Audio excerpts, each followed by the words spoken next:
जन सैलाब उमड़ पड़ रहा है जनसभाओं में, लेकिन मजाल है कि कोरोना वहां आ जाए और किसी को छू के ले बार के जो 1 साल हमने गुजारा है उससे अभी तक उभरे नहीं है।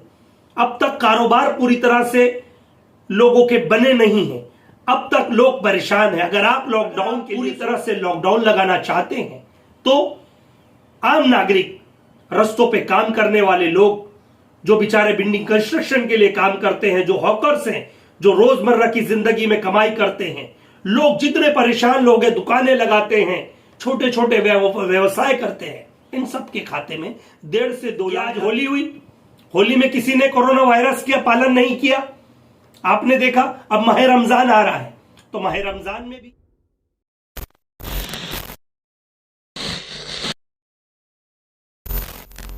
जय हिंद साथियों, इस वक्त सुनने तो ऐसे मिल रहा है फिर से कोरोना वायरस ने महाराष्ट्र में अपने पैर पसारने शुरू कर दिए हैं, क्योंकि यहां पर महाराष्ट्र विकास आघाड़ी की सरकार है, जहां पर देश के आंकड़े 64,000 के करीब बताए जा रहे हैं। तो उसके मद्देनजर रखते हुए महाराष्ट्र के उसके आधे मतलब 34 से 35,000 महाराष्ट्र और मुंबई के 6,000 के आंकड़े रोज के बताए जा रहे हैं। अब सरकार से सिर्फ एक सवाल है, क्या बीजेपी शासित राज्यों में जहां पर बीजेपी की सरकारें हैं वहां कोरोना नहीं होता? क्या कोरोना से वहां के लोग अफेक्टेड नहीं होते? क्या कोरोना से वहां के लोगों की मौतें नहीं होती? क्या कोरोना सिर्फ जहां पर बीजेपी की सरकार नहीं है वहां पर ही जाके कोरोना प्रकोप करता है? ऐसा मैं सवाल इसलिए कर रहा हूं क्योंकि हाल ही में 5 राज्यों के विधानसभाओं के इलेक्शन चल रहे हैं। केरला, तमिलनाडु, पश्चिम बंगाल, पौंडीचेरी, आसाम, यहां पर आप देखिए जन सैलाब उमड़ पड़ रहा है जनसभाओं में, लेकिन मजाल है कि कोरोना वहां आ जाए और किसी को छू के दिखा ले, क्योंकि वहां के एकला चालबे, वहां पर सिर्फ एकला चालबे। कल हमारे देश के गृह मंत्री अमित शाह जी वहां जाके कहते हैं कि हम एकला चालबे को हम सबक सिखाएंगे, ऐसी बातें हो रही थी। खैर वो तो एक राजकारण की बातें हैं, लेकिन मैं महाराष्ट्र सरकार से यह आग्रह करना चाहता हूं कि अब जो अटकलें आ रही हैं और सूत्रों के हवाले से ऐसी खबरें आ रही हैं कि आने वाली 2 तारीख के बाद से सरकार एक कड़ा मैसेज देने जा रही है। 2 तारीख के बाद से लॉकडाउन 15 दिन का लगाने की सरकार सोच रही है। तो मैं सरकार से यह कहना चाहता हूं, अब तक पिछले बार के जो 1 साल हमने गुजारा है उससे अभी तक उभरे नहीं है।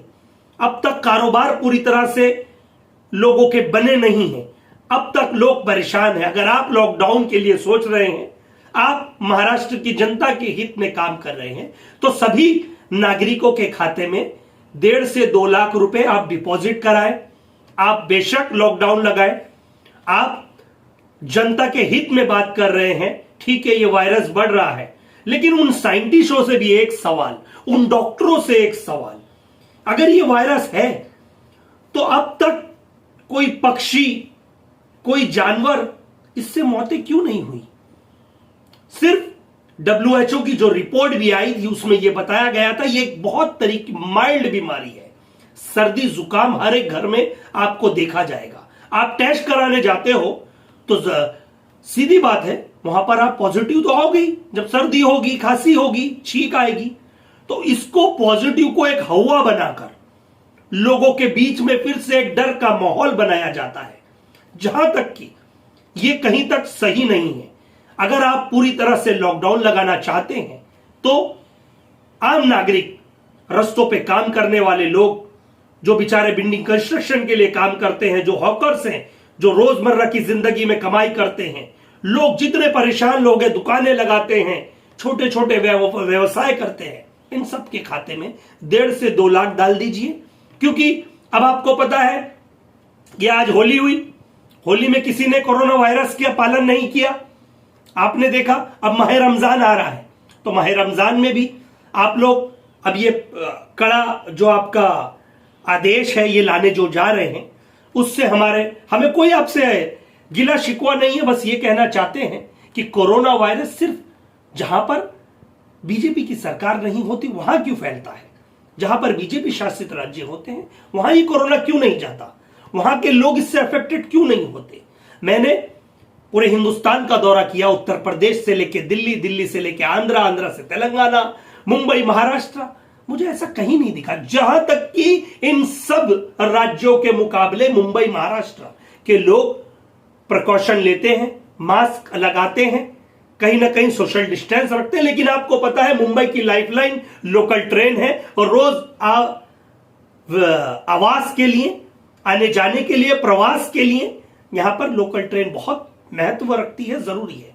तो कहीं ना कहीं सरकार से हमारा यह आग्रह है, अगर लॉकडाउन की प्रतिक्रियाएं आप करने जा रहे हैं तो सबसे पहले आम नागरिकों का सोचें, आम नागरिकों की जीवन का सोचें, रोजमर्रा का खान पान का सोचें, या फिर उनके लिए पूरी तरह से व्यवस्था करें। उसके बाद ही आप ये आपका कठोर निर्णय लें। जय हिंद, जय महाराष्ट्र।